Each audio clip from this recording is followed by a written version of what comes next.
اللہ رب العالمین والصلاة والسلام علی سید المرسلین وخاتم النبیین اعوذ باللہ من الشیطان الرجیم بسم اللہ الرحمن الرحیم سورۃ یوسف آیت نمبر 69 سے ولما اور جب داخل ہوئے وہ علی یوسف علیہ السلام پر آوا الیہ اخاہ تو جگہ دی انہوں نے اپنی طرف اپنے بھائی کو قالہ کہا انی بے شک میں آنا اخو کا تیرا بھائی ہوں فلا تبتئس پس نہ غم زدہ ہو تو بما کانوا یعملون بوجہ اس کام کے جو وہ کرتے رہے۔ اوپر بات چل رہی تھی کہ حضرت یعقوب علیہ السلام بالآخر اپنے 10 بیٹوں کے مطالبے پر اپنے بیٹے بنیامین کو، عام مشہور بنیامین ہے، تو اس کو بھیجنے پہ آمادہ ہو گئے، عہد لیا، معاہدہ لیا اور نصیحت کی کہ ایک ہی جگہ سے نہ جانا۔ تو بالآخر وہ بنیامین کو ساتھ لے کے مصر کی طرف چلے اور وہاں حضرت یوسف علیہ السلام کے پاس جا پہنچے۔ اب اس کے بعد کیا ہوا اس کا تذکرہ یہاں ہو رہا ہے۔ ولما اور جب داخل ہوئے وہ علی یوسف علیہ السلام پر آوا الیہ اخاہ تو انہوں نے جگہ دی اپنے اپنے بھائی کو، یعنی ان کو الگ اپنے پاس بلایا۔ ظاہر بات ہے، موقع بھی بن جاتا ہے کہ پہلے جو 10 ہیں وہ تو پہلے ہو گئے تھے، یہاں سے وہ تو وہی تھے، اب ایک نیا آیا تو یہ ایک ہاتھ جو ہے ایک بہانہ تھا، اسے الگ بلا لیا۔ بھی اب اس سے حال وال پوچھیں، تم سے تو پوچھ چکے ہیں، تو اسے اپنے پاس الگ بلایا اور اسے کہا قال کہا یوسف علیہ السلام نے انی انا اخو کا، بے شک میں تیرا بھائی ہوں۔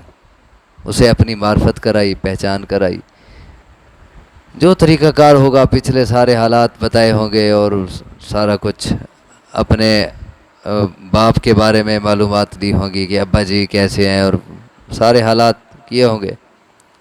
فلا تبتئس پس نہ غم زدہ ہوں اور نہ غم زدہ ہو تو بما کانوا یعملون بوجہ اس کام کے جو وہ کرتے رہے، یعنی ہمارے یہ 10 بھائی ہمارے ساتھ جو سلوک کرتے رہے، اب اس پہ غم کھانے کی، پریشان ہونے کی ضرورت نہیں ہے، اب وہ ماضی ہو چکا ہے، اب اللہ تبارک و تعالیٰ نے ہمیں مقام دے دیا ہے، تو اسی لیے اس پہ غم زدہ نہ ہو، وہ جو ہو گیا اس پہ پریشان نہ ہو۔ اب اسی میں انہوں نے الگ اپنے بھائی کو اعتماد میں بھی لیا کہ میں تجھے اپنے پاس رکھنا چاہتا ہوں اور میں اس کے لیے ایک تدبیر کروں گا۔ وہ تدبیر آگے آ رہی ہے، وہ پہلے ان کو اعتماد میں لیا ہوگا، کیونکہ اگر اچانک وہ اگلی جو تدبیر آ رہی ہے اس پہ عمل کرتے تو بھائی خود بھی پریشان ہو جاتا، لیکن اسے پہلے اعتماد میں لیا ہوگا کیونکہ الگ ہوئے ہیں، سارا کچھ بیان ہوا ایک دوسرے کے ساتھ۔ تو وہ کیا تدبیر تھی؟ فلما جہزہم بجہازہم پس جب تیار کر کے دے دیا ان کو ان کا سامان، یعنی اونٹ لوڈ ہو گئے، غلہ ان پہ لاد دیا گیا، واپسی کی تیاری ہو گئی، جعل السقایۃ تو رکھ دیا اس نے پانی کا برتن، فی رحل اخیہ اپنے بھائی کے سامان میں۔ سقایہ پانی پینے کے برتن کو کہتے ہیں۔ رکھ دیا اس نے پانی پینے کا برتن اپنے بھائی کے سامان میں۔ ثم اذن مؤذن پھر اعلان کیا ایک اعلان کرنے والے نے، ایتھا العیر کہ اے قافلے والو، انکم لسارقون بے شک تم البتہ چور ہو۔ بادشاہ کا پانی پینے کا برتن غائب ہے اور تم ہی کھڑے ہو، ابھی تو پڑا تھا، یہ کہاں گیا؟ تم چور ہو۔ اب یہاں پہ ایک سوال ہوتا ہے برتن رکھا تو خود ہے، اور پھر انہیں کہنا کہ تم چور ہو، یہ تو غلط ہے. چور تو انہیں نہیں کہا جا سکتا، پھر کیوں کہا؟ حالانکہ ادھر اللہ کے نبی ہیں، غلط بھی نہیں بول سکتے. سوال سمجھ آیا نا؟ اب جواب سمجھیں. دیکھیں یہ سارا کام جو ہے نا، یوسف علیہ السلام نے جو برتن رکھوایا تھا بادشاہ کا، کہتے ہیں وہ سونے کا تھا، کوئی کہتے ہیں چاندی کا تھا، بہرحال کوئی اہم ہوگا کہ اب اسے ڈھونڈا جا رہا ہے. تو یہ سارا کام رازداری میں ہوا، خفیہ طور پر ہوا. یوسف علیہ السلام نے کسی ایک آدمی کے ذریعے خفیہ طور پر بادشاہ کا وہ پانی پینے کا برتن اپنے بھائی کے سامان میں رکھوا دیا. باقی جو نوکر چاکر تھے انہیں بھی پتہ نہ لگا، نہ تو ان بھائیوں کو پتہ لگا اور نہ ہی باقی نوکروں کو پتہ لگا، صرف ایک کے ذریعے خفیہ رکھوایا. تو اب برتن کیسے نے رکھوایا؟ یوسف علیہ السلام نے خفیہ طور پر. اعلان کون کر رہا ہے؟ جو باقی نوکر چاکر ہیں، ان میں سے ایک نے کہا کہ تم چور ہو، برتن غائب ہے. تو وہ تو واقعی چور سمجھ رہا ہے، اسے تو پتہ ہی نہیں ہے کہ برتن کہاں گیا ہے. ظاہر یہی تھا کہ انہوں نے چرایا. تو اسی لیے اس کا یہ کہنا اپنی جگہ ٹھیک ہے کہ تم چور ہو، اور یہ الگ بات ہے کہ وہ چور نہیں تھے، کیونکہ وہ خفیہ طور پہ رکھوایا گیا تھا اور ان نوکروں کو بھی پتہ نہیں تھا. تو بس جب کہاں گیا، بس جب تیار کر کے دیا انہیں ان کا سامان، تو رکھ دیا پانی پینے کا برتن اپنے بھائی کے سامان میں. پھر اعلان کیا ایک اعلان کرنے والے نے کہ اے قافلے والو، بے شک تم البتہ چور ہو. یہ لام کا معنی ہم کرتے ہیں نا، البتہ. البتہ کا معنی ہم اردو میں کہتے ہیں قطعی طور پر، لازماً. یہ اس کو ہم البتہ کہہ جاتے ہیں. بے شک تم لازماً تم چور ہو. قالو، انہوں نے کہا، واقبلوا علیہم، اس حال میں کہ وہ متوجہ ہوئے ان پر. یعنی بھائی فوراً متوجہ ہوئے، چونکے.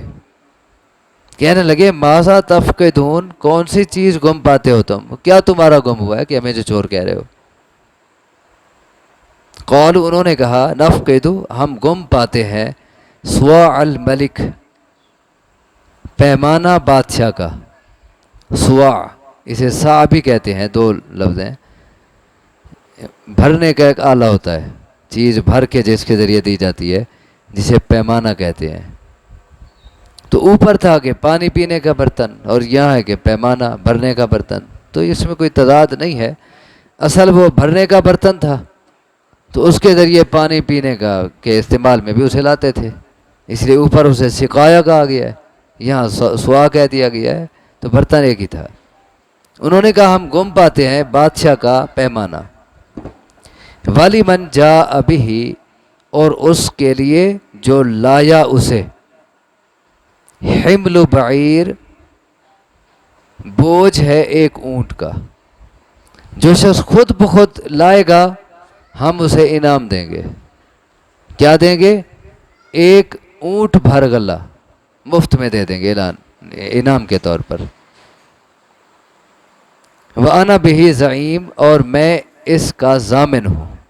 اعلان کرنے والے نے کہا یہ میری ذمہ داری ہے، اگر جو ڈھونڈ کے لائے گا اسے ہم ایک اونٹ کا غلہ دیں گے، اونٹ بھر غلہ انعام میں، اور میں اس کا ضامن ہوں، میں لے کے دوں گا. وَلِمَنْ جَاءَ بِهِ، اور اس کے لیے جو لایا اسے. کیا ہے اس کے لیے؟ حمل بعیر، بوجھ ایک اونٹ کا. وَأَنَا بِهِ زعیم، اور میں اس بات کا ضامن ہوں. قالوا تاللہ، انہوں نے کہا قسم ہے اللہ کی. تاللہ، واللہ، باللہ، تینوں کا معنی ایک ہوتا ہے، اللہ کی قسم. لقد علمتم، البتہ تحقیق تم جانتے ہو، ما جئنا، کہ نہیں آئے ہم، لنفسد فی الارض، تاکہ فساد کریں زمین میں. تمہیں خوب پتہ ہے کہ ہم یہاں تمہارے علاقے میں کوئی فساد کرنے نہیں آئے. پہلے بھی ہم ہو گئے یہاں سے، ہمیں غلے کی ضرورت ہے، مجبور ہیں، ہم تو غلہ لینے آئے ہیں. اور تمہیں اس بات کا بخوبی علم ہے۔ انہوں نے کہا قسم اللہ کی، البتہ تحقیق تم جانتے ہو کہ نہیں آئے ہم تاکہ فساد کریں زمین میں، وما کننا سارقین، اور نہیں ہے ہم چور۔ قالوا، انہوں نے کہا فما جزاؤہ، پھر کیا سزا ہے اس کی، ان کنتم کاذبین، اگر ہوئے تم جھوٹے۔ پہلے کہا جو خود لائے گا انعام ہے، جب انہوں نے کہا کہ اللہ کے قسم ہم تو چور ہیں ہی نہیں، ہم فساد کرنی تھوڑا ہے، اس نے کہا اچھا چلو اگر تم چور نکلے پھر سزا خود بتاؤ، اس کی سزا کیا ہو۔ انہوں نے کہا فما جزاہ، تو پھر کیا سزا ہے اس کی، یعنی چور کی، ان کنتم کاذبین، اگر ہوئے تم جھوٹے۔ قالوا، انہوں نے کہا جزاؤہ، اس کی سزا یہ ہے، من وجد فی رحلہ، کہ وہ شخص کہ پایا گیا وہ برتن فی رحلہ، جس کے سامان میں، فہوا جزاؤہ، تو پس وہی اس کا بدلہ ہے،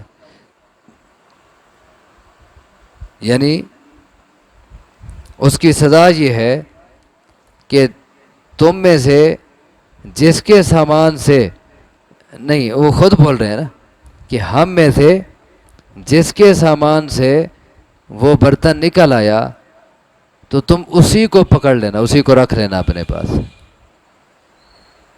سمجھ آئے نا، جس کے سامان سے نکل آئے اسی کو رکھ لینا۔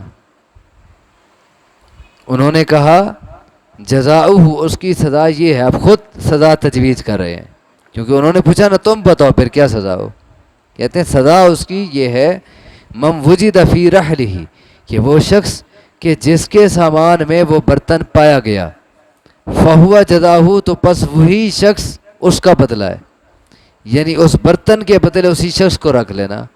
کذالک نجزی الظالمین، اسی طرح ہم سزا دیا کرتے ہیں ظالموں کو۔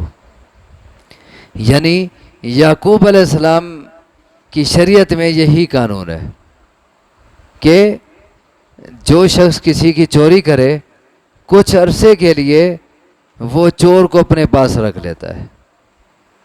ہمارے ہاں یہی سزا ہے ظالموں کی، لہذا ٹھیک ہے تم بھی ایسے ہی کرنا۔ تو آگے پھر لمبی آیت ہے، پھر آگے تفصیلی یہی تذکرہ چلے گا انشاءاللہ، پھر کل پڑھیں گے۔ اللہ تبارک و تعالیٰ سے دعا ہے کہ ہمیں سمجھنے کی، عمل کی توفیق عطا فرمائے۔ اقول قولی ھذا واستغفر اللہ لی ولکم وآخر دعوانا ان الحمد للہ رب العالمین۔